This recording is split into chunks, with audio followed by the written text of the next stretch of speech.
살을 베는 듯한 매서운 칼바람이 낡은 판잣집 문틈을 사정없이 파고들던 30년 전의 몹시도 추운 겨울이었습니다.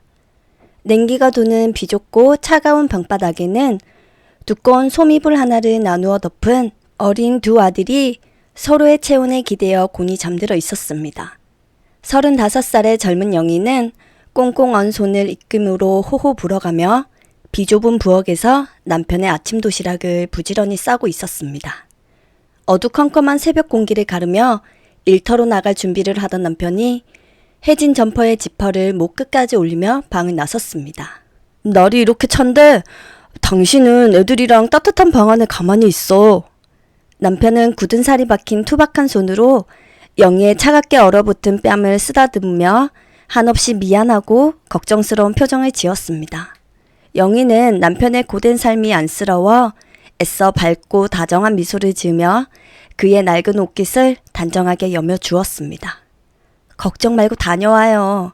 우리 민수랑 형석이 깨면 따뜻하게 밥 먹을 테니까 당신이나 현장에서 제발 다치지 않게 조심해요.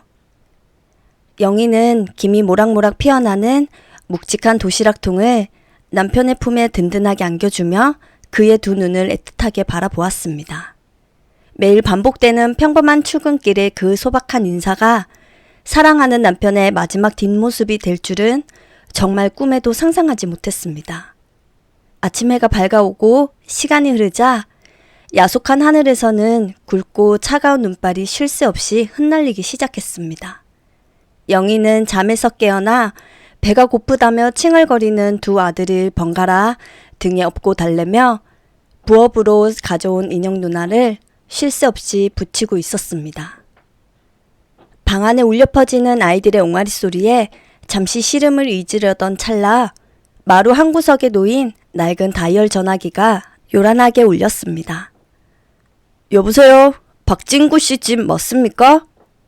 수화기 너머로 들려오는 아주 낯설고 딱딱한 남자의 목소리에 영희의 가슴 한 구석이 서늘해지며 심장이 철렁 내려앉았습니다.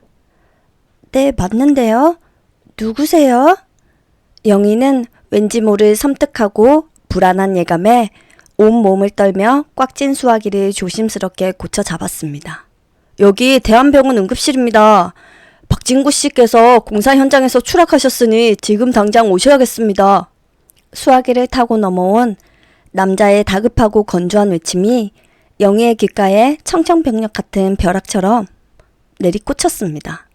그녀는 손에 쥐고 있던 전화기를 떨어뜨린 채 신발도 제대로 신지 못하고 두 아들의 손을 꼭 부여잡고 미친 듯이 병원을 향해 눈길을 내달렸습니다. 숨이 턱끝까지 차오른 채 응급실의 무거운 철문을 열고 들어서자 코를 찌르는 지독한 소독약 냄새와 붉은 핏자국들이 영희의 시야를 어지럽게 만들었습니다. 흰 천으로 덮인 채 병상 위에 미동조차 없이 덩그러니 누워있는 남편의 낯익은 작업화가 보이자 영희는 그 자리에 힘없이 털썩 주저앉고 말았습니다. 여보, 제발 눈 좀 떠봐요.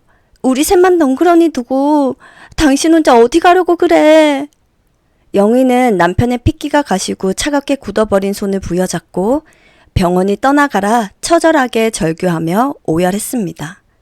하지만 남편은 아내의 애끓는 부름에도 끝내 굳게 담긴 두 눈을 뜨지 못하고 35이라는 젊은 나이에 너무나도 허망하게 세상을 떠나버렸습니다. 남편의 싸늘한 얼굴 위로 의사가 무심하게 하얀 천을 끝까지 덮어올리는 순간 영희의 세상도 갈기갈기 찢어지며 깊은 어둠 속으로 영원히 가라앉고 말았습니다. 급히 차려진 초라한 빈소에는 메마른 향냄새만 서늘하게 맴돌 뿐 가난한 죽음을 애도하러 찾아오는 조문객조차 손에 꼽을 정도로 적막했습니다. 까슬까슬한 상복을 입은 어린 두 아들은 아버지가 죽었다는 사실조차 인지하지 못한 채 영문도 모르고 영희의 바지가랑이를 붙잡고 그저 배가 고프다며 칭얼거렸습니다. 엄마, 아빠는 언제 와? 집에 가고 싶어. 아무것도 모르는 막내 민수의 티 없이 맑고 천진난만한 물음에 영희는 가슴이 갈기갈기 찢어지는 듯한 고통을 느끼며 억장이 무너져 내렸습니다. 아빠는 이제 아주 먼 곳으로 우리 민수 맛있는 거 사주려고 돈 벌러 가셨어. 우리 민수가 아주 훌륭한 어른이 되면 그때 꼭 돌아오실 거야. 영희는 터져나오는 뜨거운 눈물을 애써 참아내지 못하고 영정사진 앞을 뒹구는 핏덩이 같은 두 아들을 품에 와라 끌어안고 소리 없이 흐느꼈습니다. 35이라는 너무나도 찬란하고 젊은 나이에 하늘 같던 남편을 하루아침에 잃고 청산 과부가 된 영희의 앞날은 칠흑 같은 암흑과도 같았습니다. 당장 내일 아이들 입에 들어갈 쌀 한 줌조차 막막한 비참한 현실 앞에서 그녀는 혀를 깨물고 남편의 뒤를 따라가고 싶은 충동마저 느꼈습니다. 하지만 제품을 파고들며 쌕쌕거리는 숨소리를 내는 가엾은 두 아이의 맑은 눈동자를 바라보며 영희는 모진 마음을 굳게 고쳐 먹었습니다. 그녀는 검은 띠가 둘러진 남편의 환한 영정사진을 도끼 품은 눈으로 뚫어지게 응시하며 스스로의 입술을 질끈 깨물었습니다. 내 뼈가 부서지고 살이 찢기는 한이 있더라도 이 두 녀석만큼은 번듯하게 키워내겠노라 피눈물을 삼키며 맹세했습니다. 남편의 허망한 장례를 치르고 난 후 영희의 삶은 그야말로 벼랑 끝에 내몰린 처절한 생존 투쟁이었습니다. 두 아들의 입에 들어갈 쌀을 구하기 위해 그녀는 남편의 옷가지를 태우며 흘렸던 핏빛 눈물을 거칠게 닦아내고 곧바로 치열한 시장 바닥으로 나섰습니다. 새벽별이 채 지기도 전인 이른 아침부터 낡은 손바지를 입고 매서운 칼바람을 맞으며 청가물 도매시장을 미친 듯이 누볐습니다. 사장님, 여기 배추 주운 놈으로 열망만 술에 실어주시면 제가 해지기 전까지 세문 꼭 치를게요. 영희가 텅 빈 낡은 전대를 꽉 움켜쥐며 도매상 주인을 향해 간절하게 허리를 굽혀 고개를 숙였습니다. 도매상 주인은 혀를 끌끌 차면서도 영희 뒤에 매달려 있는 아이들을 보며 못 이기는 척 무거운 배추망을 소래에 거칠게 던져주었습니다.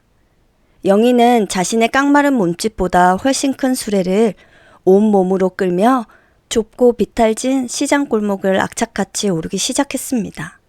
시장 한 구석에 자리 잡은 영희는 꽁꽁한 거친 시멘트 바닥에 비닐을 깔고 배와 물을 정성껏 진열했습니다.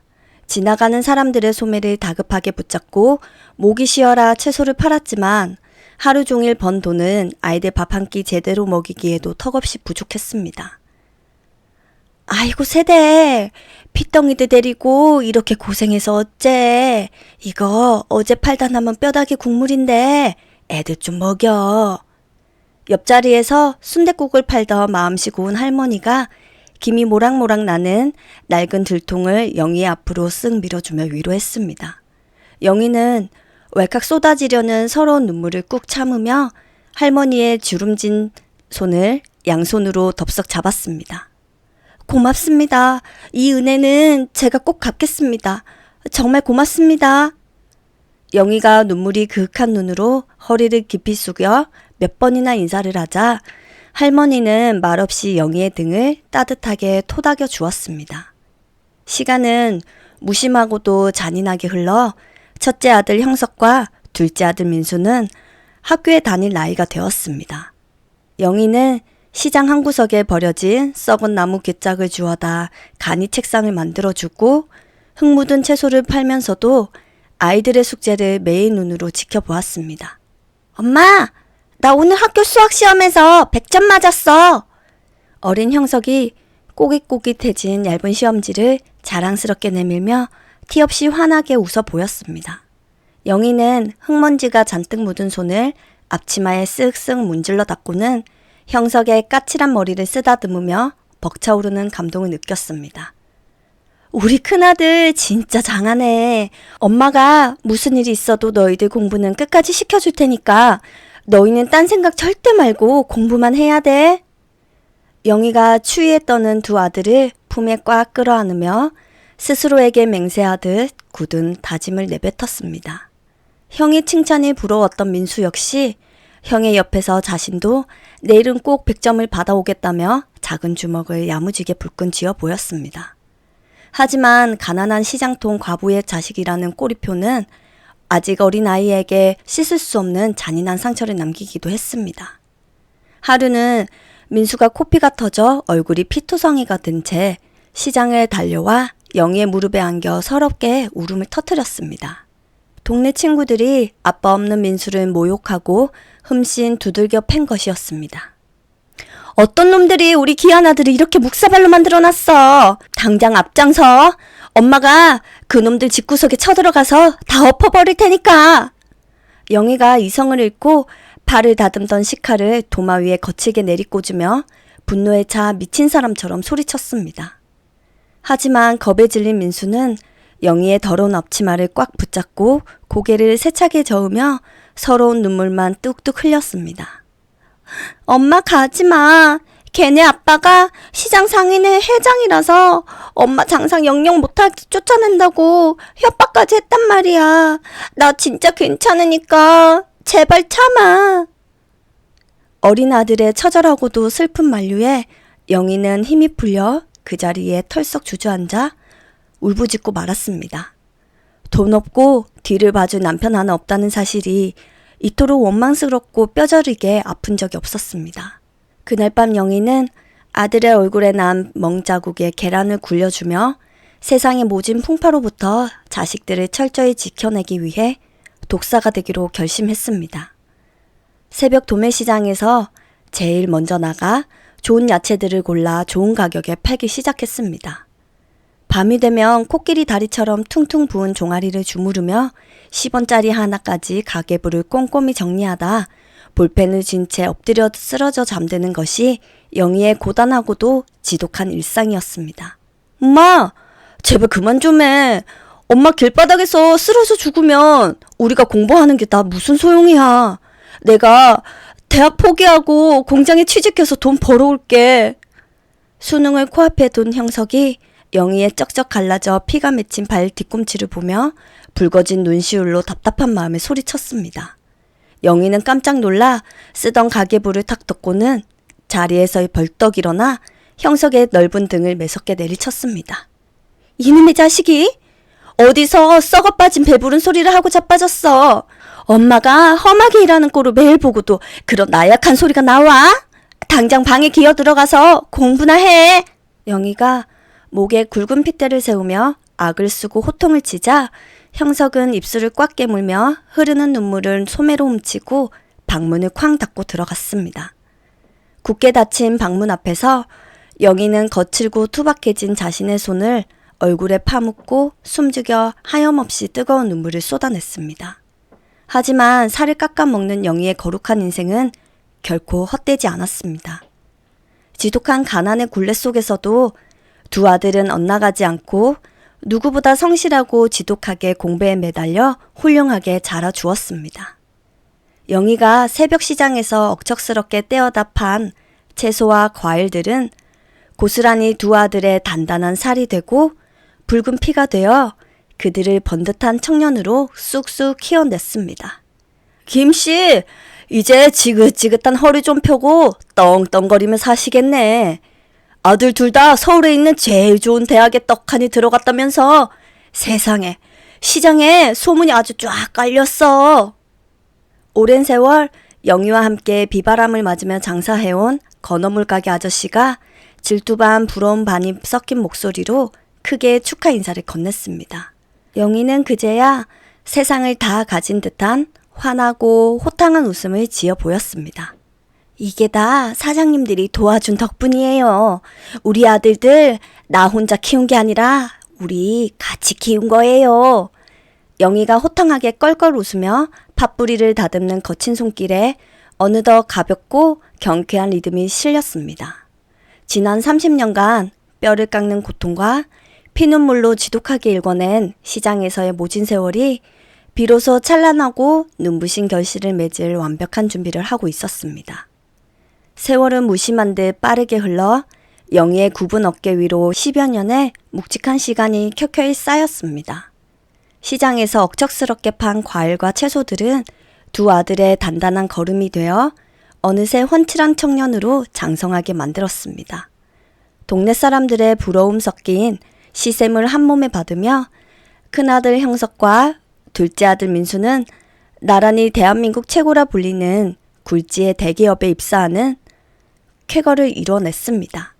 오늘은 그 자랑스러운 둘째 아들 민수가 평생을 함께할 며느리감을 처음으로 인사시키는 아주 뜻깊은 날이었습니다. 영희는 평생 처음으로 시장이 아닌 여성복 매장을 서성이며 거금을 주고 산 분홍색 정장 한 벌을 차려입고 한정식집 룸 안에서 안절부절 못하며 출입문만 바라보고 있었습니다.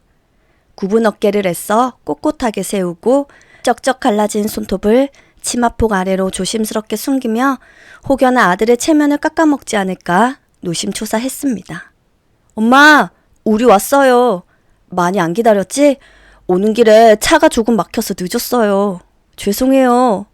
미닫이 문이 부드럽게 열리고 말끔한 정장 차림의 민수가 환한 미소를 지으며 안으로 들어섰습니다. 그의 곁에는 고급 원피스를 입고 짙은 향수 냄새를 풍기는 며느리감 수진이 다소 꽃한 척하며 서 있었습니다. 아니야, 엄마도 방금 도착해서 따뜻한 물 한 모금 마시고 있었어. 오느라 고생 많았지. 어서 이쪽 안쪽 자리로 와서 편하게 앉아라. 영희가 쿵쾅거리는 가슴을 진정시키며 황급히 자리에서 일어나 두 사람을 반갑게 맞이했습니다. 수지는 힐끗 영희의 모습을 살피더니 아주 가벼운 목례만 까딱하고는 자리에 사뿐히 앉았습니다. 처음 뵙겠습니다, 어머님. 이수진이라고 합니다. 민수 씨한테 어머님 칭찬을 하도 많이 들어서 꼭 한번 뵙고 싶었어요. 수진이 앵두 같은 붉은 입술을 달싹이며 사근사근한 목소리로 인사를 건넸지만 그녀의 시선은 영희의 거칠고 투박한 맨손을 향해 날카롭게 꽂혀 있었습니다. 영희는 수진의 눈빛에 스친 짧고 강렬한 경멸의 기운을 본능적으로 읽어내고는 황급히 두 손을 식탁 아래로 푹 감추고 말았습니다. 그래, 나도 우리 민수한테 네 이야기 많이 들었단다. 꽃집을 운영하고 있다고. 어린 나이에 참 대단하고 기특하구나. 영희가 애써 어색한 미소를 지으며 수진의 길을 살려주기 위해 부드럽고 다정한 목소리로 칭찬을 아끼지 않았습니다. 수진은 입꼬리를 한껏 끌어올리며 테이블 위에 올려둔 수백만 원짜리 명품 가방을 슬쩍 밀어놓았습니다. 저기 부자 동네 길목에서 하고 있어요. 단골 손님들도 다 회장님이나 사모님들이라 고급스러운 걸 좋아하셔서 그런지 바쁘게 운영되고 있어요.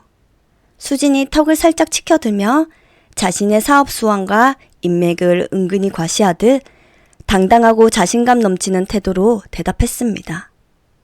민수는 그런 수진의 모습이 마냥 사랑스럽고 자랑스럽다는 듯 그녀의 손을 테이블 위에서 꽉 움켜쥐며 흐뭇한 미소를 지어 보였습니다. 엄마, 수진이가 안목이 고급스러워서 그런지 손님들도 많고 또 운영은 얼마나 잘하는지. 눈치 없는 민수가 아내 될 사람의 자랑을 늘어놓으며 영희를 향해 어깨를 으쓱거려 보였습니다. 그렇게 장사가 잘 된다니 참 다행이구나. 그래도 밥은 챙겨 먹으면서 일해야지. 건강 잃으면 그 많은 돈이 다 무슨 소용이겠어. 영희가 진심 어린 걱정을 담아 조언을 건네자 수진의 미간이 일그러지며 귀찮다는 듯한 기색이 역력하게 드러났습니다. 걱정해 주셔서 감사해요, 어머님. 어련히 알아서 비싸고 좋은 것만 골라서 잘 챙겨 먹고 있으니 그런 염려는 안 하셔도 돼요. 수진의 말 속에 뼈가 있는 듯한 뉘앙스에 영희는 가슴 한 구석이 콕 찔리는 듯한 불편함을 느끼며 씁쓸하게 입맛을 다셨습니다. 곧이어 식당 종업원들이 줄지어 들어와 한정식 코스 요리들을 테이블 한가득 차려내기 시작했습니다. 우와, 음식 엄청 잘 나오네. 엄마, 여기 내가 인터넷에서 제일 평점 높은 곳으로 한 달 전부터 예약한 곳이에요. 많이 드세요. 민수가 젓가락을 들어 영희의 앞접시에 도톰한 갈비찜 한 점을 덜어주며 아이처럼 들뜬 목소리로 말했습니다. 하지만 수지는 상위에 차려진 음식들을 위아래로 훑어보더니 노골적으로 코를 찡긋거리며 불쾌한 표정을 숨기지 않았습니다. 민수씨, 이런 식당들은 조미료를 너무 많이 써서 먹고 나면 속이 부대끼던데 그냥 내가 자주 가는 호텔 레스토랑 가자니까. 수진이 신경질적으로 젓가락을 식탁 위에 탁 내려놓으며 민수를 향해 대놓고 불만 섞인 목소리로 투덜거렸습니다. 수진아, 오늘 엄마 모시고 처음으로 하는 식사 자리잖아. 내가 나중에 호텔 레스토랑에 꼭 데려갈 테니까 오늘은 그냥 맛있게 먹자. 민수의 간곡한 부탁에도 수진은 젓가락으로 끄적이며 대답했습니다. 자기 말대로 처음으로 어머님께 인사하는 자리니까 더 좋은 걸로 대접하고 싶어서 그러지. 영희가 애써 태어난 척 굳은 미소를 지으며 수진을 향해 시선을 거두고 묵묵히 밥을 한 숟갈 떠서 입으로 가져갔습니다.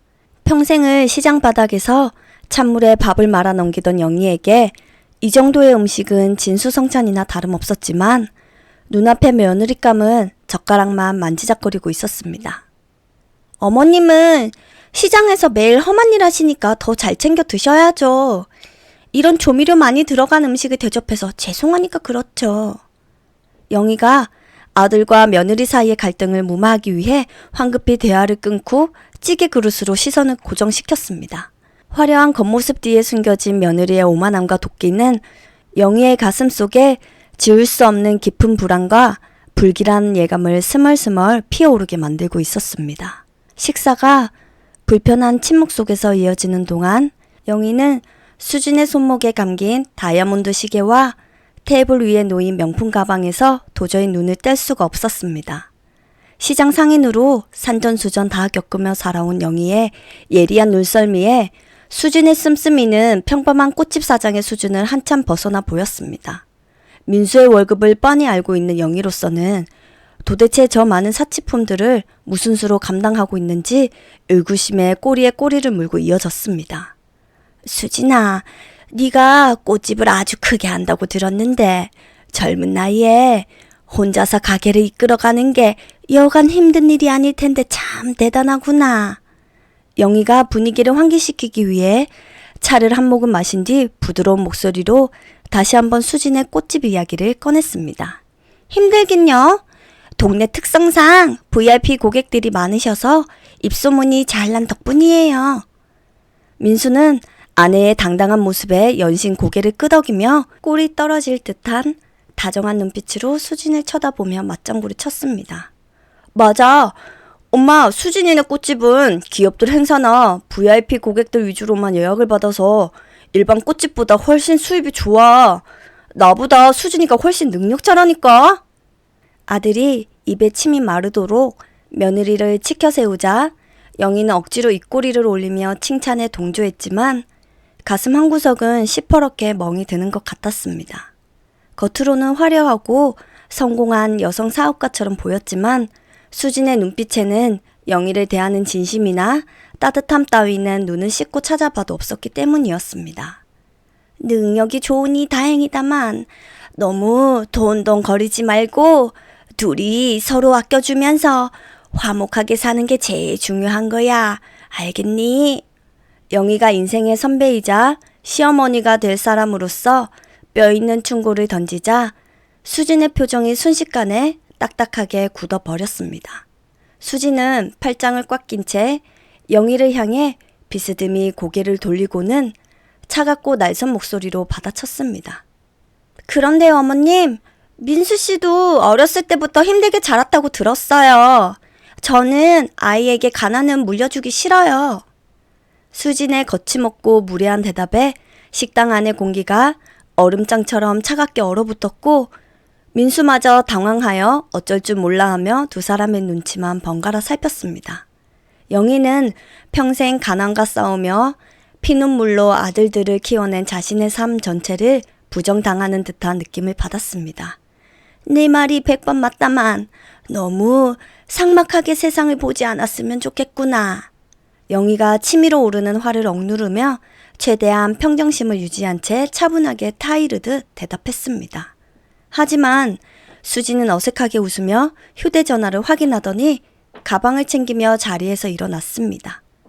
식사도 다 끝난 것 같은데 저 꽃집에 급한 VIP 손님이 연락 오셔서 먼저 일어나 볼게요. 민수씨, 나 먼저 갈 테니까 나중에 연락해. 수진이 예의범절이라고는 찾아볼 수 없는 태도로 일방적인 통보를 내뱉고는 뒤도 돌아보지 않고 미닫이 문을 거치게 열고 나가버렸습니다. 엄마 미안해. 수진이가 요새 가게 일 때문에 너무 바빠서 그래. 엄마가 이해 좀 해줘. 안절부절 못하던 민수가 굳어버린 영희의 어깨를 조심스럽게 주무르며 아내를 대신해 쩔쩔매며 변명을 늘어놓았습니다. 영희는 한없이 순진하고 바보 같은 아들의 손등을 토닥이며 무겁고 깊은 한숨을 땅이 꺼져라 내쉬었습니다. 아니다. 내가 무슨 이해를 바라겠니? 바쁘다는데 어쩔 수 없지. 너도 늦기 전에 얼른 따라가서 데려다 줘. 영희가 억지로 등을 떠밀며 아들을 챙겨보내자 민수는 무거운 발걸음을 떼며 미안한 기색을 감추지 못하고 식당을 빠져나갔습니다. 홀로 덜컹거리는 버스 안에서 영희는 차가운 유리창에 이마를 기댄 채 어두운 차창 밖 밤거리를 멍하니 응시했습니다. 화려한 네온 사인 불빛들이 시야를 스쳐 지나갈 때마다 수진의 그 경멸에 찬 눈빛과 차가운 미소가 유령처럼 눈앞에 아른거려 도무지 지워지지가 않았습니다. 평생을 시장 바닥에 엎드려 굽은 허리로 모진 풍파를 견뎌낸 자신이 혹여나 번듯하게 자란 아들의 인생에 커다란 오점이나 짐이 된 것은 아닌지 지독한 자괴감이 밀려왔습니다. 여보, 우리 민수가 장가를 가려나 봐. 당신이 살아있었으면 참 좋았을 텐데 내가 너무 못나서 며느리한테 무시나 당하고 있어. 영희가 텅 빈 버스 뒷좌석에서 누구도 듣지 못할 아주 작은 목소리로 먼저 떠난 남편을 향해 처절한 혼잣말을 중얼거렸습니다. 그래도 어쩌겠어. 우리 민수가 눈에 콩깍지가 단단히 씌어서 저렇게 좋아 죽는데 애미인 내가 무조건 참아주고 품어줘야지. 영희는 거칠어진 두 손으로 얼굴을 마른 세수하듯 쓸어내리며 애써 마음을 다잡고 다시 한번 굳은 결심을 혀끝으로 내뱉었습니다. 낡은 집으로 돌아와 오늘 처음 입은 정장을 벗어 옷장에 조심스럽게 걸어두었습니다. 영희의 뒷모습은 10년은 더 늙어버린 듯 처연하고 쓸쓸해 보였습니다. 방바닥에 덩그러니 누워 천장을 바라보던 영희는 며느리가 될 수진의 화려한 명품 가방과 번쩍이던 다이아몬드 시계가 계속해서 머릿속에 떠올랐습니다. 몇 달 뒤 영희는 방 한구석에 놓인 칠이 벗겨진 낡은 서랍장을 천천히 열어 젖혔습니다. 그 안에는 지난 세월 시장 바닥에서 억척스럽게 모아온 빛바란 통장 3개가 노란 고무줄에 꽁꽁 묶여 있었습니다. 거칠고 투박해진 손가락으로 통장을 펼쳐보는 영희의 눈가에는 짙은 회한과 쓸쓸함의 그림자가 내려앉았습니다. 큰아들 형석을 장가 보낼 때 이미 전 재산의 반을 털어버린 터라 둘째 민수에게 쥐어줄 돈은 턱없이 부족했습니다. 평생을 허리 한번 제대로 펴지 못하고 소처럼 일했지만 아들에게 서울 하늘 아래 번듯한 전셋집 하나 얻어주지 못하는 못난 어미라는 생각에 가슴이 갈기갈기 찢어지듯 했습니다. 마당 밖에서 발자국 소리가 들리더니 곧이어 대문이 열리고 민수와 수진이 나란히 방 안으로 들어섰습니다. 수진은 오늘도 어김없이 화려한 명품 코트를 입고 짙은 향수 냄새를 풍기고 있었습니다. 영희는 황급히 통장을 방석 아래로 숨기고는 억지 웃음을 지으며 두 사람을 반갑게 맞이했습니다. 날이 제법 쌀쌀한데 오느라 고생들 많았어. 어서 따뜻한 아랫목으로 와서 편하게 앉거라. 영희가 굽은 허리를 이끌고 서둘러 부엌으로 나가 김이 모락모락 나는 따뜻한 둥글레 차와 정성껏 깎은 과일을 내어왔습니다. 수지는 방바닥의 얼룩을 힐끗 살피더니 고가의 치맛자락을 조심스럽게 끌어당기며 방석 끝에 겨우 걸터 앉았습니다. 어머님, 저희가 알아서 할 테니까 무리해서 차리시지 않으셔도 돼요. 수진이 차갑고 사무적인 목소리로 말하며 영희가 쟁반에 내민 찻잔을 테이블 모서리로 슬쩍 내밀었습니다. 영희는 멋쩍은 표정으로 거친 손을 앞치마에 쓱쓱 문지르며 방석 아래 숨겨두었던 통장을 꺼내 들었습니다.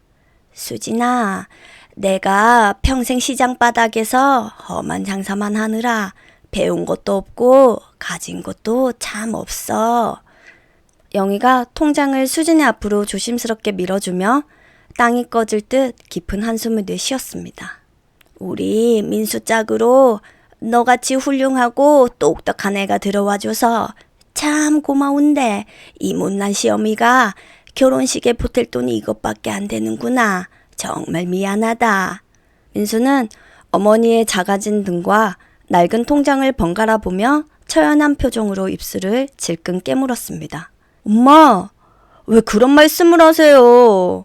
엄마가 평생 우리 형제 키우느라 얼마나 고생하셨는지 제가 다 아는데 이런 돈 안 주셔도 괜찮아요. 민수가 다급하게 통장을 다시 영희의 품으로 밀어 넣으려 하며 몹시 속상한 목소리로 말했습니다. 하지만 영희는 단호하게 아들의 손을 뿌리치고는 통장을 억지로 수진의 하얀 손에 꽉 쥐어 주었습니다. 아니야. 번듯한 전셋집은커녕 방 한 칸 얻어주기 턱없이 모자란 돈이라 내 마음이 아파서 그래. 영희는 애끓는 진심 어린 사과에도 수진의 화려한 표정에는 그리 놀라거나 감동한 기색이 도무지 없었습니다. 수진은 낡은 통장을 매니큐어 칠해진 손가락으로 가볍게 열어보더니 이내 옅은 코웃음을 치며 미소를 지어 보였습니다. 어머니, 집 문제라면 너무 걱정하지 마세요. 저희 신혼집은 제가 벌써 다 알아서 해결해 뒀어요. 수진의 입에서 나온 무척이나 여유롭고 뜻밖의 말에 영희와 민수는 동시에 눈을 크게 뜨고 그녀를 쳐다보았습니다.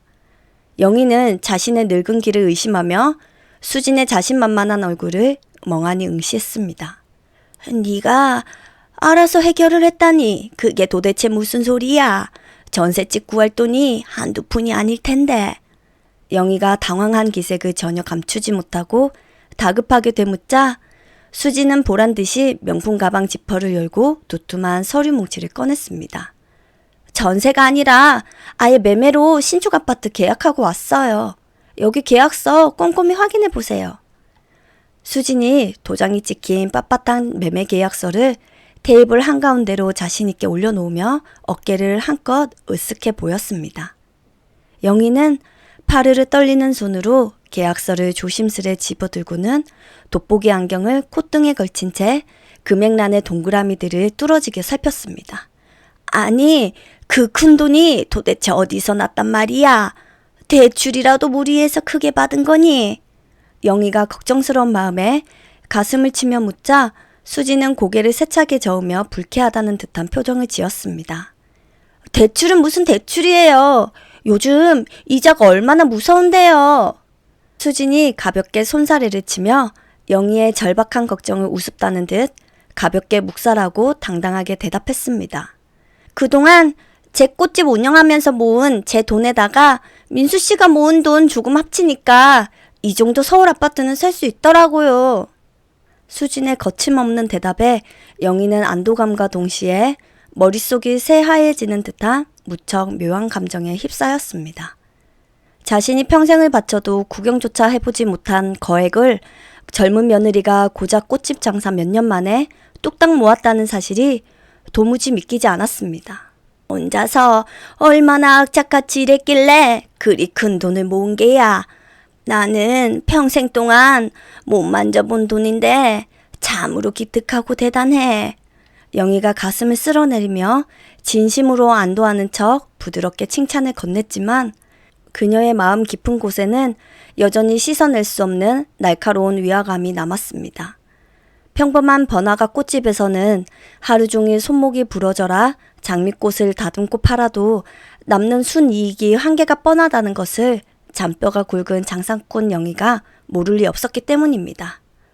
저희 꽃집은 예약제 VIP 손님들만 받아서 마진율이 엄청 높아요. 어머님이 시장에서 푼돈 만지시는 거랑은 차원이 아예 다르죠. 수진이 영희의 평생업을 대놓고 깎아내리며 거만하게 턱을 치켜들고 대답했습니다. 그녀의 싸늘하고 모욕적인 말투에 영희는 순간 말문이 막혔지만 옆에 앉은 아들의 해맑은 얼굴을 보며 애써 차오르는 모멸감을 꾹 억눌러야만 했습니다. 우리 수진이 안목이 워낙 고급스러워서 다른 꽃집이랑은 아예 경쟁 상대가 안 돼요. 엄마, 이제 저 집 없는 서름 겪지 않아도 되니까 그만 마음 푹 놓으세요. 아내의 막대한 재력에 흠뻑 취한 민수가 한박 웃음을 터뜨리며 수진의 가녀린 어깨를 무척 자랑스럽게 감싸 안았습니다. 어머님, 주신 이 돈은 제가 신혼여행에 가서 어머님 작은 선물이라도 사는데 요긴하게 쓸게요. 감사히 받겠습니다. 수진이 테이블 위에 놓인 영희의 낡은 통장을 자신의 화려한 명품 가방 안으로 아무렇지 않게 구겨 넣으며 말했습니다. 영희의 피와 땀 그리고 시린 세월이 고스란히 녹아있는 그 소중한 전 재산이 수진의 커다란 가방 안에서 마치 보잘것없는 쓰레기 조각처럼 치부당하는 것 같아 영희의 가슴 한편이 시리도록 아파왔습니다. 그래, 너희 둘이 빚 한 푼 없이 번듯한 자기 집에서 새 출발을 한다니 내 이제 죽어도 한이 없겠구나. 영희가 쓰린 속을 간신히 부여잡고 두 사람의 화려한 앞날을 축복하며 애써 환하고 따뜻한 미소를 지어주었습니다. 그렇게 화려했던 둘째 아들 민수의 결혼식이 무사히 끝나고 어느덧 계절이 한 바퀴 바뀌어 찬바람이 잦아드는 시기가 되었습니다. 영희는 빚 한 푼 없이 새 아파트로 분가를 한 아들 내외의 행복한 앞날을 진심으로 기원하며 다시 익숙한 시장 일터로 돌아왔습니다.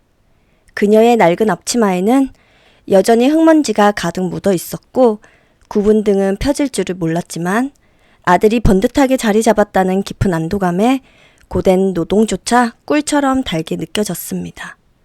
하지만 도심 한복판에 새하얀 대리석이 깔린 고급 아파트에서 여유로운 신혼생활을 만끽하던 며느리 수진의 속마음은 영희의 소박한 기대와는 전혀 달랐습니다. 며칠 동안 매섭게 몰아치던 지독한 한파가 한풀 꺾이는 듯 했지만 낡은 재래시장 골목에는 여전히 차가운 겨울바람이 날카롭게 불어오고 있었습니다. 김영희는 꽁꽁 언 손으로 무와 배추의 겉잎을 부지런히 다듬고 있었습니다.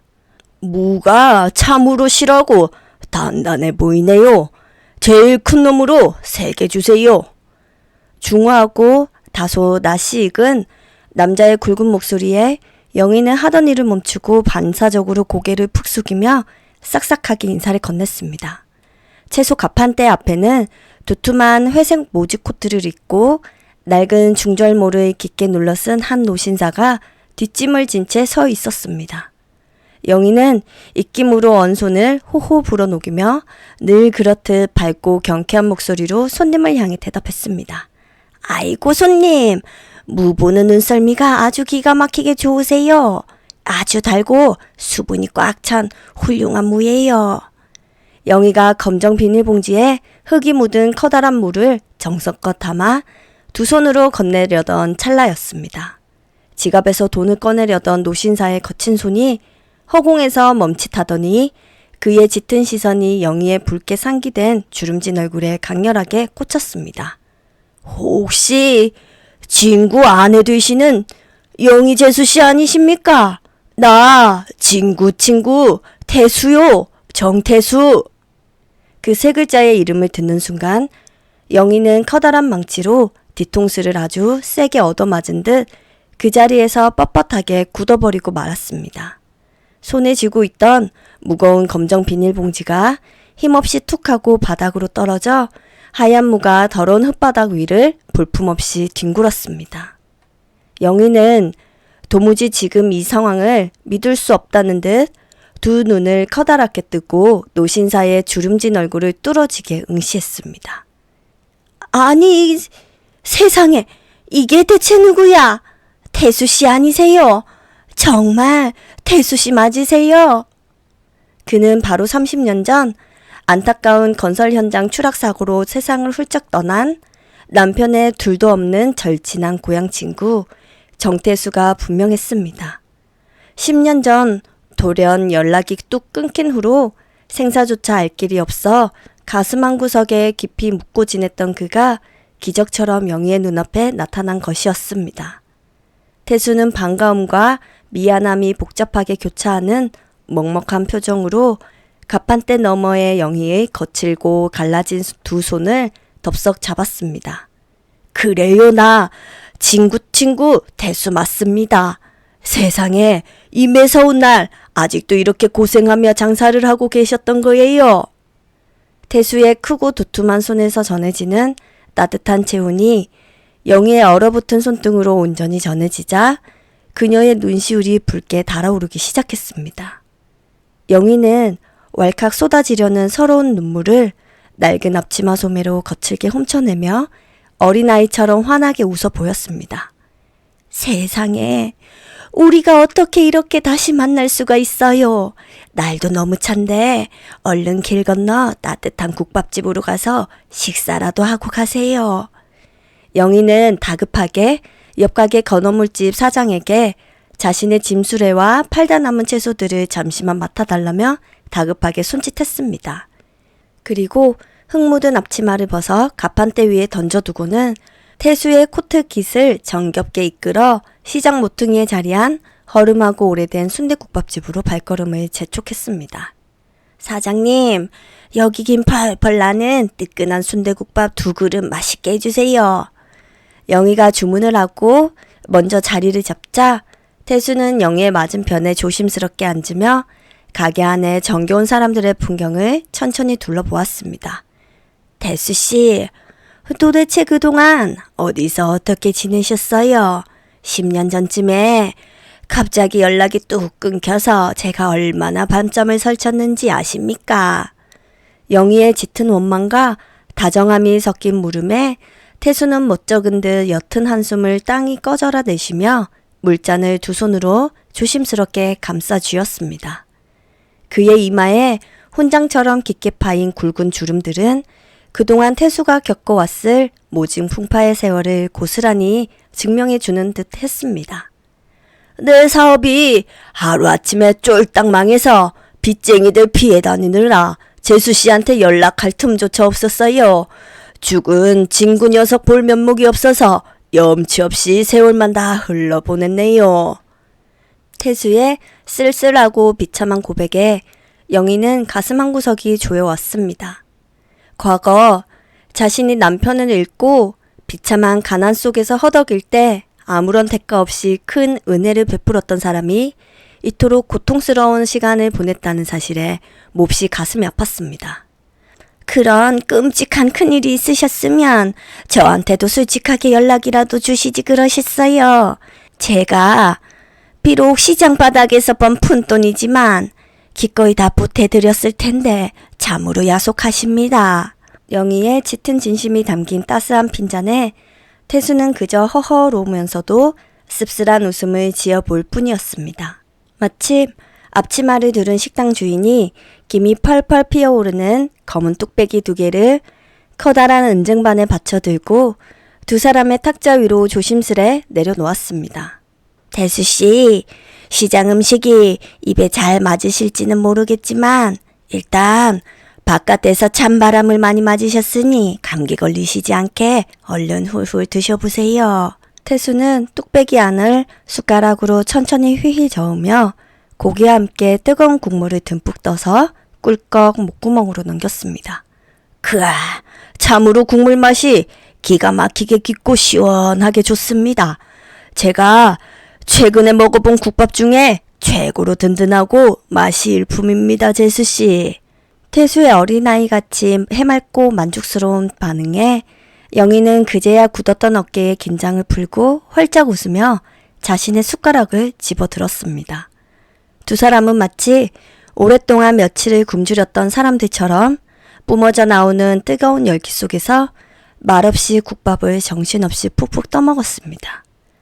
빈 뚝배기의 바닥이 박박 긁히는 마찰 소리가 날 때쯤 팽팽했던 밥상머리에 침묵이 걷히고 영희가 마음속 깊이 묻어두었던 과거의 눈물겨운 고마움을 조심스레 꺼내놓기 시작했습니다. 우리 민수 아빠가 하루아침에 허망하게 하늘로 가서 아주버님이 장례식장부터 틈틈이 지어주셨던 3만원, 5만원이 아니었다면 저는 정말 아이들 데리고 큰일 날 뻔했습니다.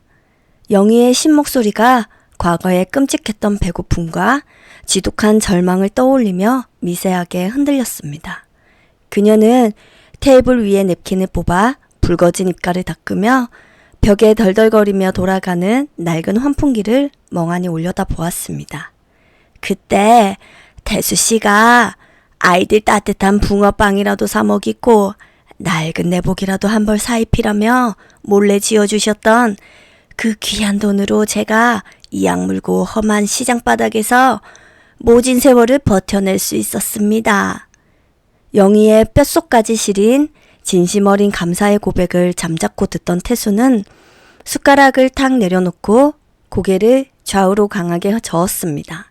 그의 충혈된 눈빛에도 30년 전 세상을 너무나 일찍 떠나버린 가여운 친구를 향한 지독한 슬픔이 배어나오고 있었습니다.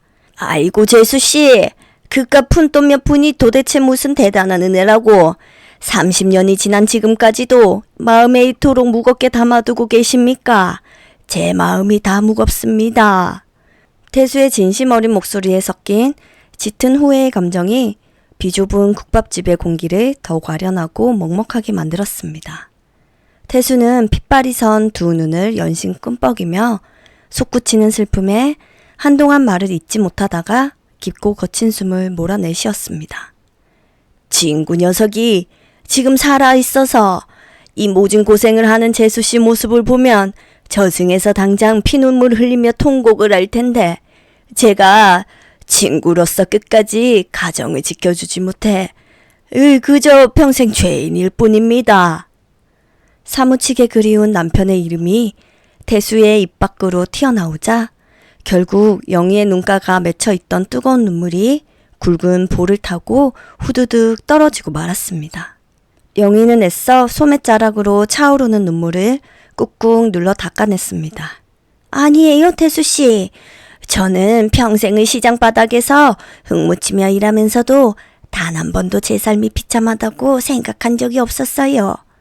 눈물을 거칠게 닦아낸 영희의 새까만 눈동자는 그 어느 때보다 단단하고 강인한 생명력으로 맹렬하게 빛나고 있었습니다.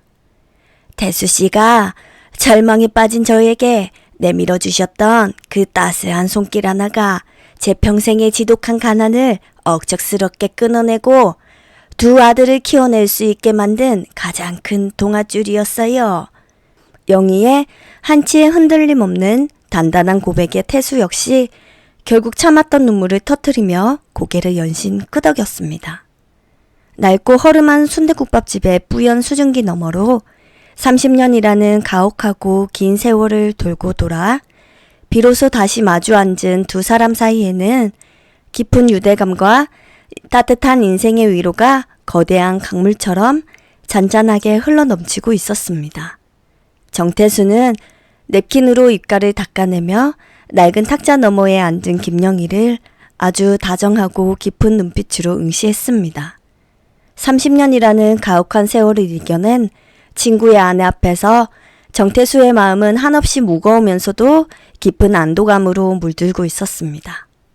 재수씨 혼자서 그 무서운 시장 바닥의 풍파를 다 견뎌내셨으니 우리 두 조카는 아주 훌륭하고 반듯하게 잘 자랐겠지요. 큰아들 형석이랑 둘째 아들 민수는 지금 어디서 어떻게 지내고 있습니까? 정태수가 물잔을 두 손으로 조심스럽게 감싸주며 애틋한 목소리로 근황을 물었습니다. 굽은 허리를 애써 펴고 앉아있던 김영희의 얼굴에 진한 고단함이 싹 가시고 자식들을 향한 짙은 자부심이 환하게 피어올랐습니다. 그녀는 낡은 앞치마에 두 손을 가지런히 모으고 목소리에 한껏 힘을 주었습니다. 아주버님이 진심으로 걱정해 주시고 도와주신 덕분에 우리 형석이랑 민수 둘 다 아주 번듯하고 훌륭하게 잘 컸습니다. 두 녀석 모두 서울에서 이름만 대면 삼척동자도 다 아는 큰 대기업에 떡하니 합격해서 과장 명찰을 달고 제 앞가림을 톡톡히 하고 있지요. 김영희가 턱을 살짝 치켜들며 세상을 다 가진 듯한 당당한 미소를 지어 보였습니다. 정태수는 그 자랑스러운 소식을 듣고 자신의 일처럼 기뻐하며 두꺼운 손바닥으로 탁자를 탁하고 가볍게 내리쳤습니다. 아이고 세상에, 정말 대단합니다. 빚덩이 같던 그 녀석들이 대기업의 훌륭한 인재가 되었다니 진구 녀석이 하늘에서 덩실덩실 춤을 추고 있겠습니다. 재수 씨가 뼈를 깎는 고통으로 자식 농사를 세상에서 제일 훌륭하게 지으셨습니다. 태수는 진심을 다해 고개를 끄덕이며 김영희의 숭고한 희생에 깊은 찬사를 보냈습니다. 김영희는 거친 손을 가볍게 내저으며 쑥스러운 듯 웃음을 터뜨렸습니다. 제가 뭘 한 게 있습니까? 지들이 알아서 공부한 덕분이지요. 거기다가 작년에는 우리 둘째 민수가 아주 똑똑하고 영리한 며느리를 데려와서 장가까지 번듯하게 갔습니다. 김영희가 둘째 아들의 결혼 소식을 전하며 눈을 반짝였습니다. 정태수는 놀라움과 기쁨이 교차하는 표정으로 눈썹을 치켜 올렸지만 이내 짙은 아쉬움과 미안함이 그의 얼굴에 어둡게 내려앉았습니다. 아니 세상에, 우리 민수가 장가를 갔단 말입니까? 제가 아버지 빈자리를 채워줘야 했는데 정말 얼굴을 들 수가 없이 미안하게 되었습니다. 정태수가 몹시 원통하다는 듯 가슴을 가볍게 치며 자책하는 목소리로 말했습니다. 10년 동안 연락을 끊고 살아온 자신의 무능함이 친구 아들 결혼식조차 챙기지 못한 뼈아픈 후회로 밀려오는 듯 했습니다. 김영희는 정태수의 무거운 마음을 덜어주기 위해 서둘러 따뜻한 위로의 말을 건넸습니다. 태수씨, 그런 쓸데없는 소리 마세요. 우리 민수 어릴 때 쥐어주셨던 그 따뜻한 돈으로 아이들 굶기지 않고 키운 것만으로도 이미 아버지 노릇을 다 하신 겁니다. 이제라도 이렇게 건강하게 살아계신 걸 알았으니 우리 민수가 얼마나 기뻐하겠습니까? 김영희가 정태수의 소매자락을 툭툭 치며 살갑고 정겹게 대답했습니다. 정태수는 김영희의 한없이 넓고 따뜻한 마음씨에 다시 한번 깊은 감동을 느끼며 크게 한숨을 내쉬었습니다. 재수씨가 그렇게 말씀해 주시니 제 무거운 가슴이 조금은 가라앉은 듯합니다. 그런데 요즘 서울 하늘 안에서 전셋집 하나 구하기도 하늘의 별 따기라던데 우리 민수가 신혼살림은 어찌 잘 시작했습니까? 정태수가 현실적인 걱정을 담아 진지한 눈빛으로 물었습니다. 김영희는 잠시 며느리 이수진의 차가웠던 태도를 떠올리며 씁쓸함을 느꼈지만 태수의 앞에서는 아들 부부의 부족함을 보이고 싶지 않아 애써 밝은 목소리를 꾸며냈습니다. 아이고, 집 걱정은 아예 할 필요도 없었습니다. 제가 낡은 시장에서 돈을 못 벌어서 결혼식에 보태준 돈이 고작 푼돈이었는데 우리 며느리가 자기 돈으로 서울의 새 아파트를 떡하니 장만해서 분가를 했지 뭡니까? 김영희가 며느리의 재력을 은근슬쩍 자랑하며 어깨를 한껏 으쓱거려 보였습니다. 평생 가난에 시달려온 그녀에게 빚 한 푼 없이 아파트를 샀다는 사실은 그 무엇보다 든든하고 강력한 방패막이처럼 느껴졌기 때문입니다. 정태수는 믿을 수 없다는 듯 두 눈을 커다랗게 뜨고 입을 살짝 벌렸습니다. 대출 없이 서울 아파트를 샀다니 그게 정말 사실입니까? 며느리가 나이도 아직 한참 젊을 텐데 도대체 얼마나 능력이 좋고 대단하길래 그런 큰 돈을 다 모았단 말입니까? 정태수가 미안함이 가득했던 표정을 지우고 몹시 놀라운 얼굴로 탁자 쪽으로 몸을 바짝 기울였습니다. 김영희는 국밥집의 시끌벅적한 소음 속에서도 목소리를 조금 낮추며 며느리의 화려한 직업을 설명하기 시작했습니다. 아이 글쎄, 우리 며느리 수진이가 시내 번화가 상가 1층에서 제법 규모가 큰 대형 꽃집을 운영하고 있어요. 돈 많은 회장님들이나 사모님들 상대로만 고급 예약을 받아서 장사를 한다고 하더군요. 김영희가 며느리의 사업 수완을 칭찬하며 고개를 연신 끄덕였습니다. 아, 꽃집을 크게 운영하는 사업가 아가씨였군요. 젊은 나이에 번화가 상가에서 혼자 그 큰 가게를 이끌어 나간다니 정말 억척스럽고 똑똑한 며느리가 들어왔습니다. 정태수가 고개를 끄덕이며 감탄을 금치 못했습니다. 그렇게 장사가 잘 되는 훌륭한 꽃집이라면 저도 나중에 조카 며느리 얼굴도 볼 겸해서 화분이라도 하나 크게 팔아주러 가야겠습니다. 혹시 그 꽃집이 어느 동네에 있는지 자세히 물어봐도 되겠습니까? 정태수가 진심으로 조카 부부에게 축하의 선물을 하고 싶은 마음에 꽃집의 정확한 위치를 캐물었습니다.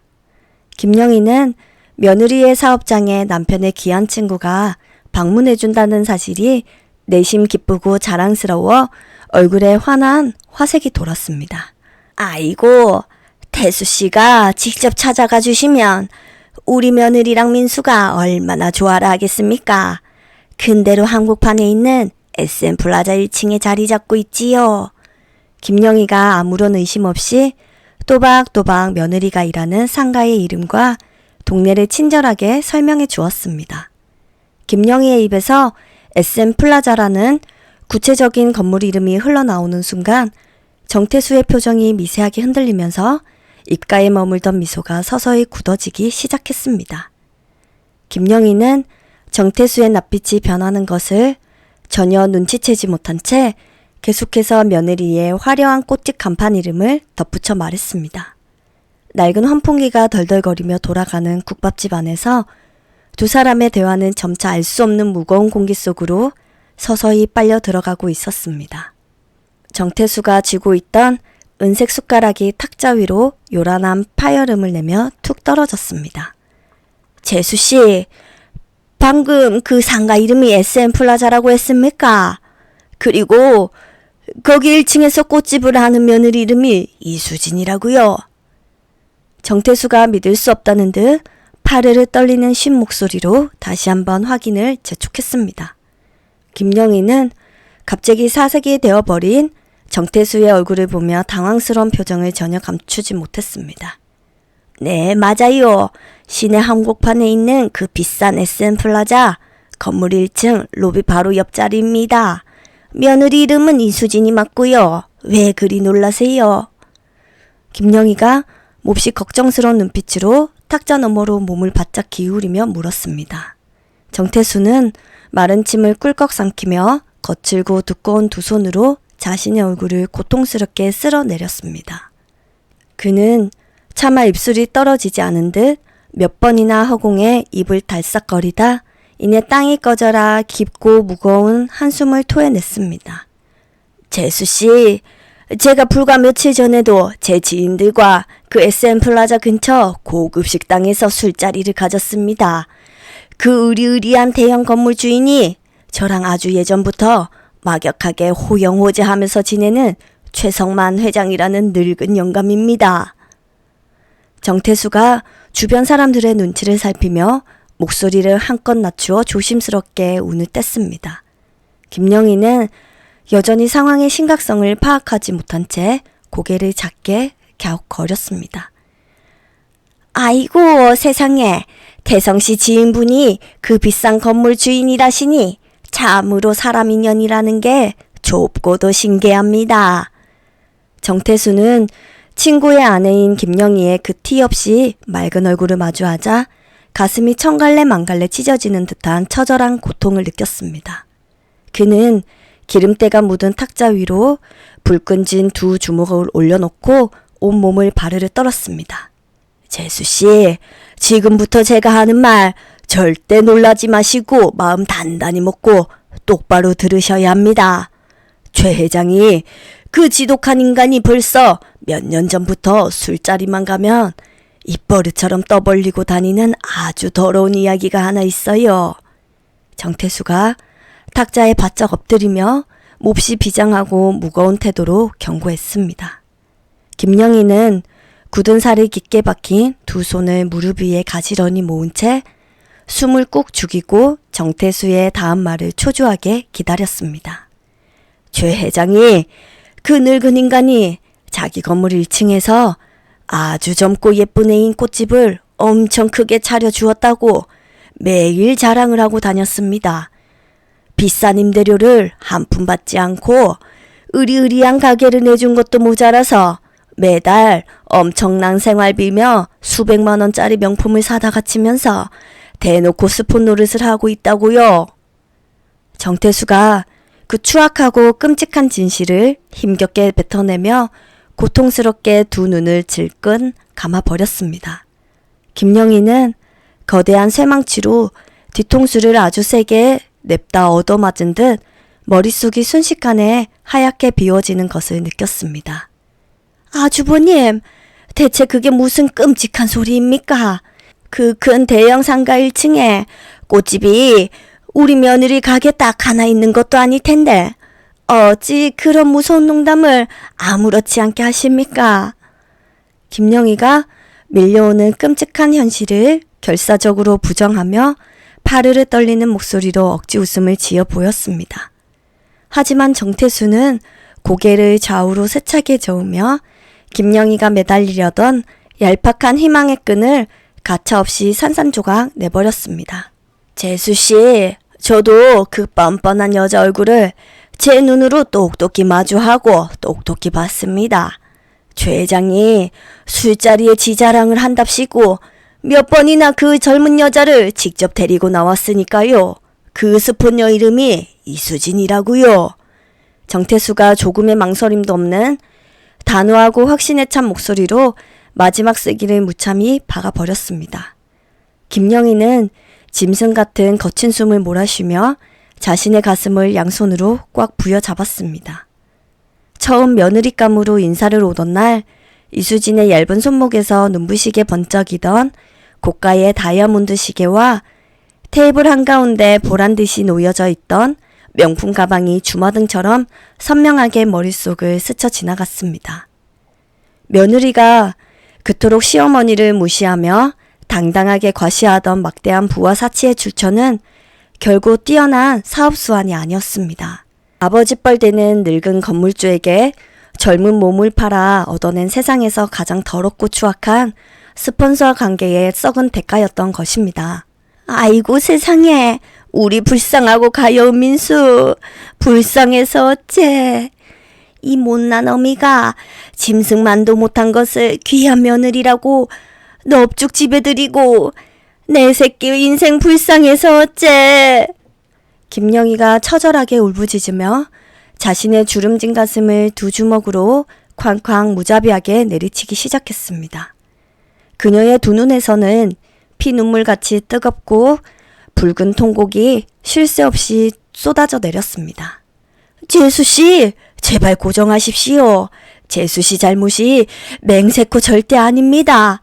그 영악하고 더러운 년이 세상을 모르는 순진한 민수를 아주 감쪽같이 속여 넘기고 농락한 것입니다. 정태수가 황급히 탁자를 넘어와 가슴을 치며 자학하는 김영희의 두 손을 억지로 꽉 붙잡으며 다급하게 말렸습니다.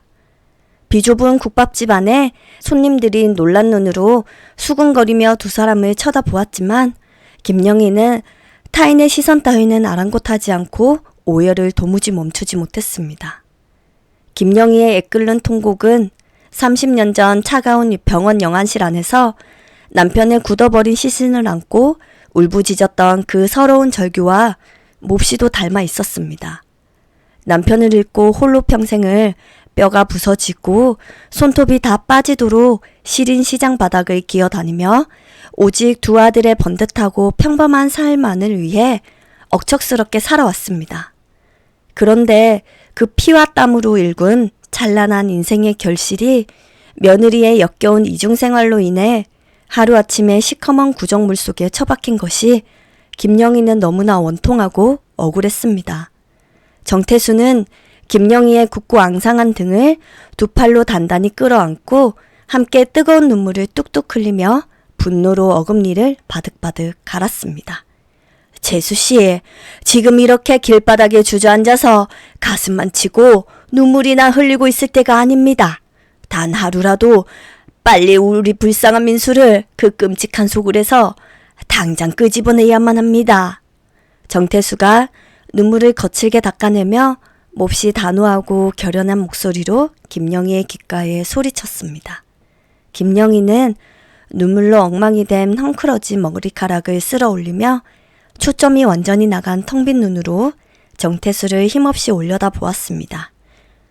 우리 민수가 그 가증스러운 것을 제 목숨보다 끔찍하고 위하고 사랑하는데 이 더럽고 끔찍한 사실을 알게 되면 제 명예 못 살 거예요. 가엾고 불쌍한 내 새끼 도대체 어떡합니까? 김영희가 맹목적으로 아내를 믿었던 아들이 마주하게 될 처참하고 잔인한 상처를 떠올리며 온몸을 부들부들 떨며 몸소리를 쳤습니다. 그녀의 투박하고 갈라진 손가락이 낡은 앞치마 자락을 금방이라도 찢어버릴 듯 맹렬하게 꽉 움켜쥐고 있었습니다.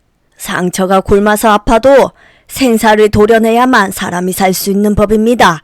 제가 죄수 씨 앞에서 어떻게든 모든 인맥을 동원해서 돕고 방패막이가 되어드릴 테니 당장 아들을 이혼시킬 독한 마음부터 단단히 고쳐먹으셔야 합니다. 정태수가 김영희의 두 어깨를 흔들리지 않게 단단히 붙잡고 아주 강하게 종용했습니다. 정태수의 뜨겁고 확고한 눈빛은 깊고 어두운 절망의 늪에 빠져 끝없이 허우적거리던 김영희의 정신을 일순간 번쩍 들게 만들었습니다. 그녀는 가족을 무참히 농락하고 기만한 며느리 이수진을 향해 세상에서 가장 무섭고 자비 없는 복수의 칼날을 시퍼렇게 벼르기 시작했습니다. 시내 한복판에는 우뚝 솟은 SM 플라자라는 그 거대한 위용만큼이나 차갑고 오만해 보였습니다. 김영희는 흙먼지가 잔뜩 묻은 낡은 운동화를 끌며 티끌 하나 없는 깨끗한 대리석 바닥 위로 무겁고 처절한 발걸음을 내디뎠습니다. 맹목적으로 아내를 사랑하고 믿었던 불쌍한 둘째 아들 민수의 해맑은 웃음이 머릿속을 맴돌 때마다 김영희는 날카로운 송곳으로 심장을 폭폭 찌르는 듯한 지독한 고통을 느꼈습니다. 건물 1층 로비 한가운데 가장 명당 자리에 위치한 수진의 대형 꽃집은 멀리서 보아도 눈이 부실 정도로 화려하고 사치스러웠습니다. 영희는 덜덜 떨리는 거친 손으로 굳게 닫힌 무거운 유리문을 천천히 밀고 안으로 들어섰습니다. 코끝을 찌르는 짙은 꽃향기가 오히려 그녀의 숨통을 답답하게 조여오며 지독한 구역질을 불러일으키는 듯 했습니다. 가게 안쪽 푹신한 소파에 기대어 여유롭게 차를 마시던 수진이 문이 열리는 소리에 고개를 들었습니다. 그녀의 화려하게 화장한 얼굴이 낡은 앞치마를 두른 시어머니 영희를 확인하자마자 순식간에 불쾌하게 일그러졌습니다. 어머님, 꼴이 그게 도대체 뭐예요? 저한테 미리 연락 한 통도 없이 무슨 일로 불쑥 찾아오신 거예요? 수진이 읽던 잡지를 대리석 테이블 위에 신경질적으로 탁 던지며 몹시 날카롭고 앙칼진 목소리로 쏘아 붙였습니다.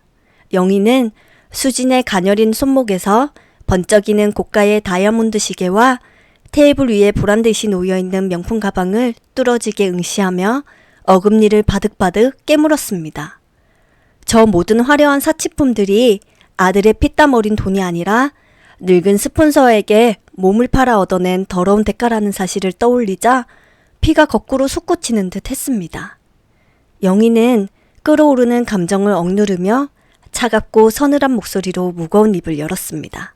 네 잘난 화려한 꽃집 구경도 좀 할 겸 궁금한 게 하나 생겨서 직접 물어보려고 왔어. 넌 우리 바보 같은 민수가 그렇게 만만하고 우스웠니?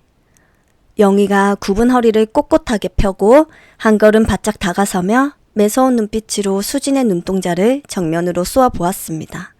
수진은 평소 늘 고개를 숙이고 쩔쩔매던 시어머니의 낯설고 강압적인 태도에 흠칫 놀라면서도 이내 콧방귀를 끼며 오만하게 팔짱을 꼈습니다. 갑자기 오셔서는 밑도 끝도 없이 무슨 똥딴지 같은 소리를 하시는 거예요.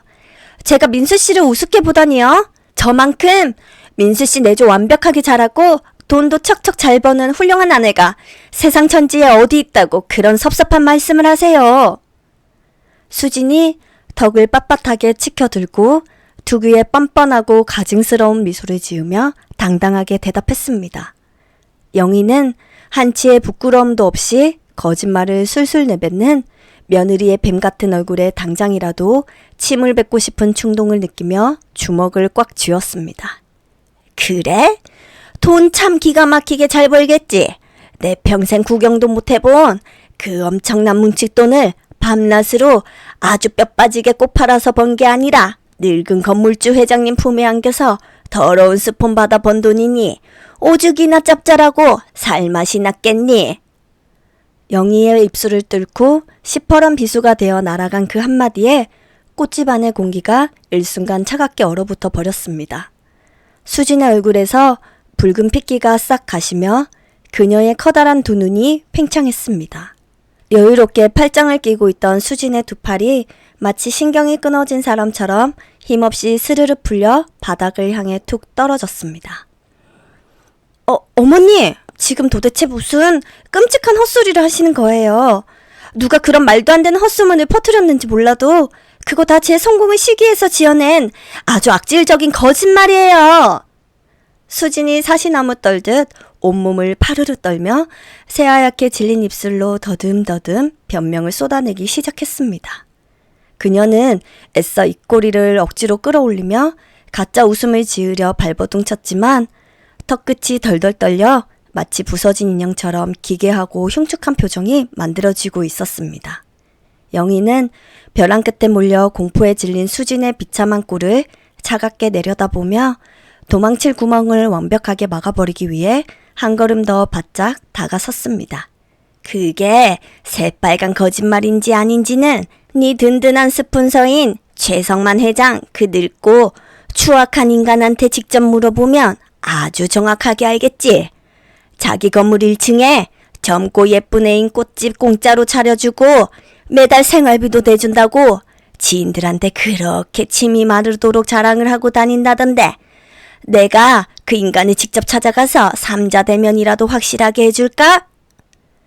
영희가 최성만 회장의 이름 석자를 한 글자 한 글자 아주 또박또박 뱉어내자 수진의 두 다리가 마치 망치로 얻어맞은 것처럼 맥없이 푹 꺾여버렸습니다. 그녀는 차가운 대리석 바닥에 두 무릎을 꿇고 처참하게 주저앉고 말았습니다.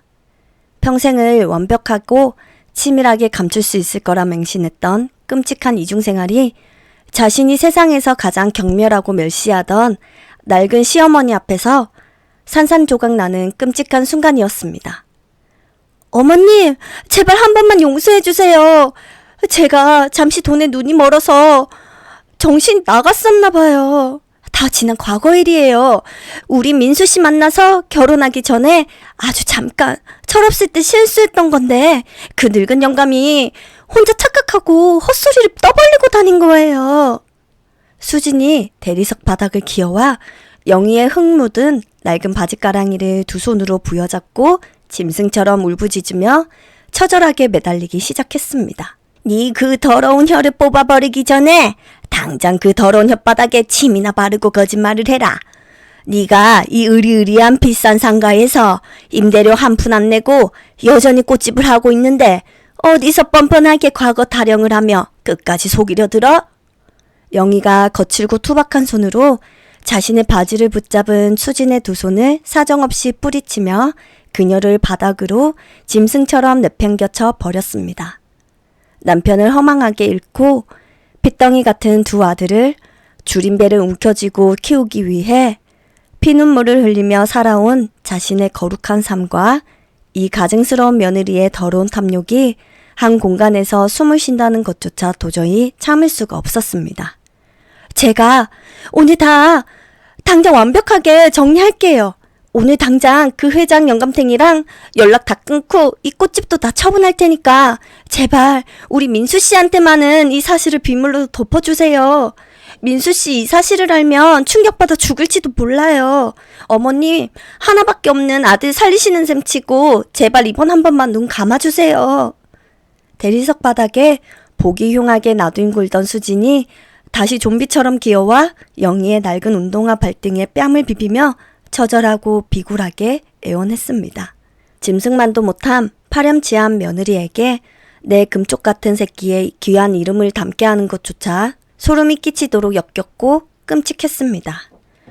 우리 착하고 불쌍한 민수 이름, 니 그 더럽고 구역질 나는 입에 함부로 올리지 마라. 니가 양심이 핏방울만큼이라도 남아있다면 오늘 당장 네 발로 우리 아들 집에서 기어나가 당장 서류에 이혼 도장 찍고 빈 몸으로 꺼지란 말이야. 영희가 굵은 주름이 팬 손가락으로 꽃집의 투명한 유리 출입문을 가리키며 벼락이 치듯 무섭게 호통을 쳤습니다. 자식을 끔찍한 구렁텅이에서 지켜내기 위한 어미의 단호하고 서슬퍼런 최후 통첩이었습니다. 그 자비 없는 단호한 선고가 귓가에 떨어지자 바닥에 엎드려 통곡하던 수진의 몸짓이 거짓말처럼 딱 멈춰 섰습니다. 영희의 발등을 붙잡고 있던 수진의 고개가 아주 천천히 기괴하게 들리더니 눈물과 화장으로 엉망이 된 그녀의 모습에 믿을 수 없을 만큼 표독스럽고 비릿한 미소가 스멀스멀 번지기 시작했습니다. 어머님이 그렇게 꽉 막히게 나오신다면 저도 죽어도 이혼 절대 못해요. 제가 배째라고 이혼 안 해준다고 끝까지 버티면 어머님이 무슨 수로 절 쫓아내실 건데요? 민수 씨가 저 없이 단 하루라도 숨 쉬고 살 수 있을 것 같아요? 수진이 헝클어진 머리카락을 신경질적으로 쓸어 넘기며 차가운 바닥에서 몸을 천천히 일으켜 세웠습니다.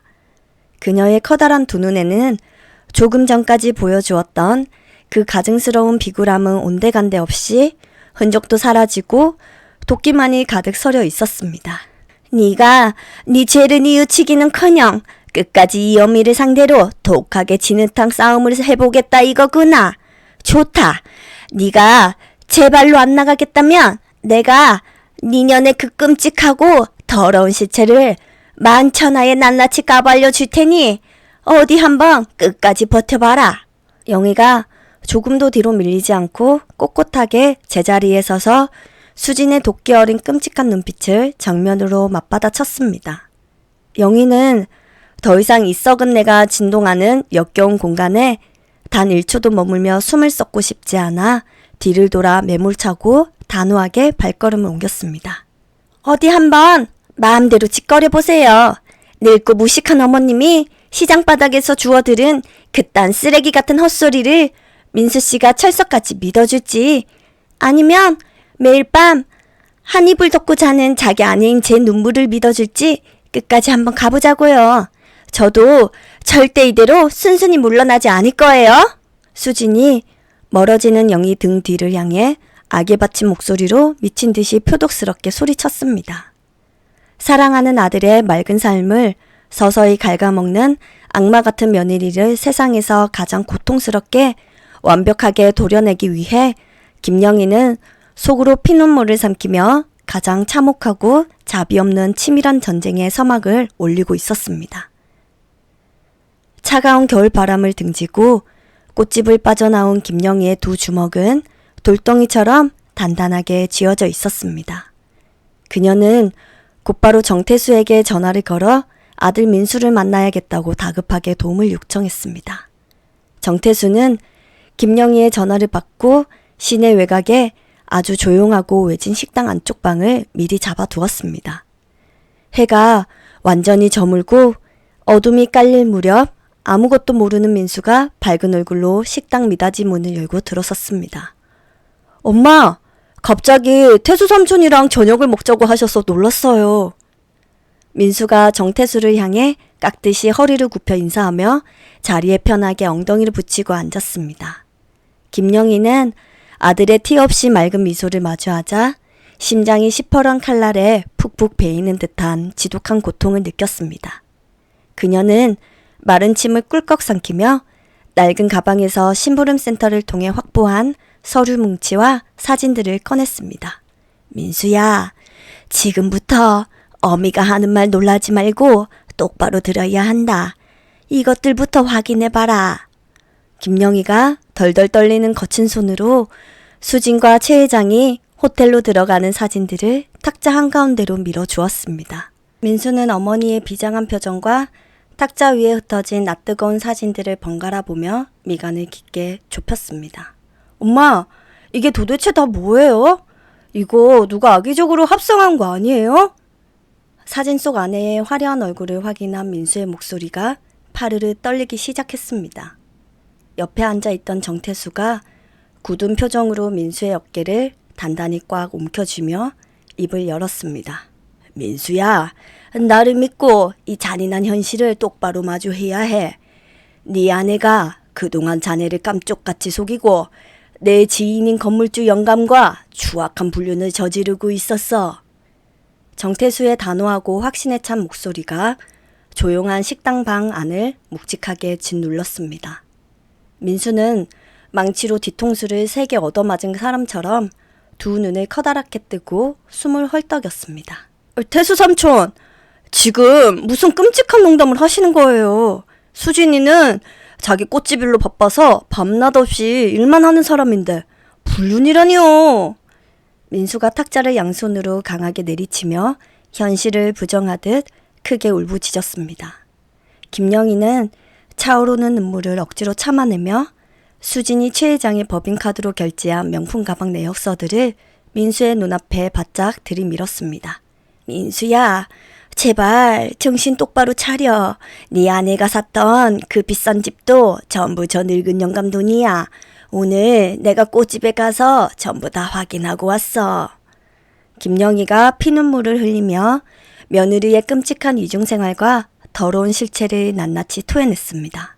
민수는 자신의 머리칼을 두 손으로 쥐어뜯으며 짐승처럼 엉엉 소리내어 서럽게 오열하기 시작했습니다. 김영희는 무너져 내린 아들의 등을 두 팔로 단단히 껴안고 함께 뜨거운 눈물을 하염없이 흘렸습니다. 이수진, 당장 일어나서 내 집에서 짐 싸서 꺼져. 민수가 자고 있던 수진의 이불을 사정없이 걷어차 집안이 떠나가라 분노의 고함을 질렀습니다. 깜짝 놀라 잠에서 깬 수진은 민수의 손에 들린 호텔 앞 자신의 사진들을 보고는 얼굴이 백지장처럼 하얗게 질려버렸습니다. 민수씨, 이거 다 오해야. 어머니가 나 모함하려고 이상한 사진들 주워온 거라고. 내가 다 설명할게.